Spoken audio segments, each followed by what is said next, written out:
Hello po, good day. Every now and then, mayroon tayong nababasa sa social media na nagtatanong itong mga taong naling sa mga anomalya. Halimbawa, sina Estrada, Escudero, Villanueva, Bongo, Pulong Duterte. So, marami yung mga involved.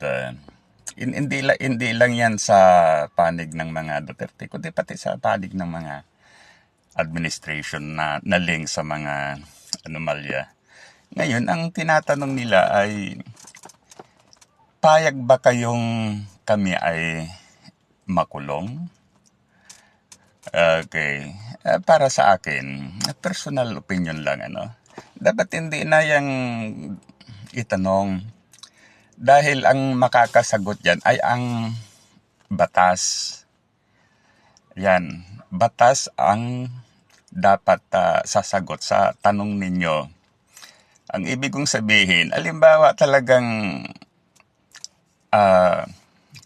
may kaso kayo, pagkatapos napatunayan na yung kaso ay may mga prima facie evidences o talagang napatunayan na totoo, then hindi na dapat itanong yan, dapat makulong kayo dahil yan ang sinasabi ng batas. Maliwanag na maliwanag yan. Tulad ditong si Vice President, every now and then tanong ng daming mga tanong. Tayo naman ay talagang hindi naman totally anti Duterte. Hindi naman tayo talaga pro PBBM. But then, sinasabi lang natin yung ating saloobin tungkol sa mga mahalagang issue. Dahil ang mga ito ay naapektuhan ang buong bansa natin. Alam naman natin na itong mga nangyayaring ito ay malaki ang nagiging epekto o implication sa maayos na sitwasyon dito sa atin. Kasi dahil nga dito sa political polarization, yung conflict ng mga iba't ibang political groups, at the same time, yung mga hindi magandang sinasabi o comment ng mga against sa government. So, yan, nagkakaroon ng implication sa ating economy, sa ating social stability, sa ating foreign relation with other countries. Kasi ito, simple lang ito, Halimbawa, magulo na maraming mga kaguluhan, although kung minsan itong mga kaguluhan hindi naman talaga real kundi they are invented. Then yung mga foreign investors na may balak na pupuntan dito, hindi na yan tutuloy. Ganon din yung mga, let's say, mga tourist na gustong bibisita dito. Kaya nakakagulo. Yan.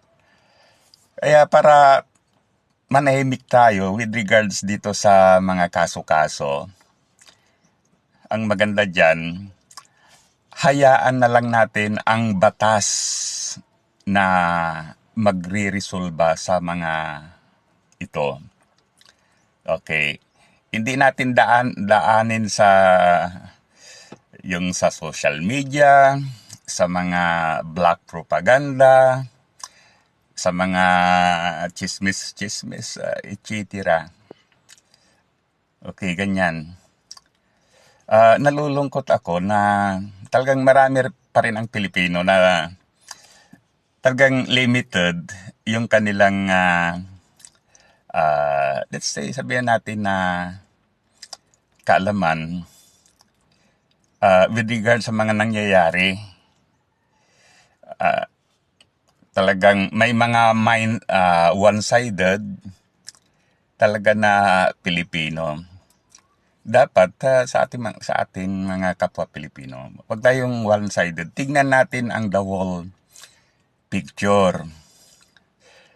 Tignan talaga natin kung ano talaga yung nangyayari sa bansa. Hindi yung halimbawa, ikaw ay makaduterte, talagang makaduterte ka na, wala na, no? Basta ganyan na lang ang mindset na, kanya, stagnant. But then, yun nga, the best way. I-widen natin ang yung perception natin, yung perspective natin sa the whole issue. Para sa akin, ang issue dito sa Pilipinas ay may nanggugulo. That's my personal opinion, no? May nanggugulo. Ngayon, dahil may nanggugulo, ang dapat gawin nating ordinaryong mamayan ay let us support the government. Lagi ko nga sinasabi, hindi ko ibinuto yang si PBBM, but then, siyempre, bilang Pilipino, ang gusto lang natin ay talaga mapanatili yung katahimikan, yung normal na situation dito. Okay, kung halimbawa, ayaw ninyo kay PBBM, antay kayo ng 2028. Wag nang dyan, ano? So, para sa akin, walang that's a big deal na hindi dapat mabago. Okay? Huwag nating i-insist na maging presidente yung isa na hindi naman ayon sa Constitution. Kung halimbawa, namatay itong si PBBM, siyempre, ang constitutional successor is the Vice President. So be it. Pwede yan kasi yan na nakalagay sa Constitution. Ngunit kung pinapaalis siya dahil gusto ng VP na maging president, that's no way for me as a Filipino. So muli, thank you. Sana i-like at saka subscribe sa ating YouTube channel. Ganon din sa ating FB account. Mabuhay tayong mga Pilipino.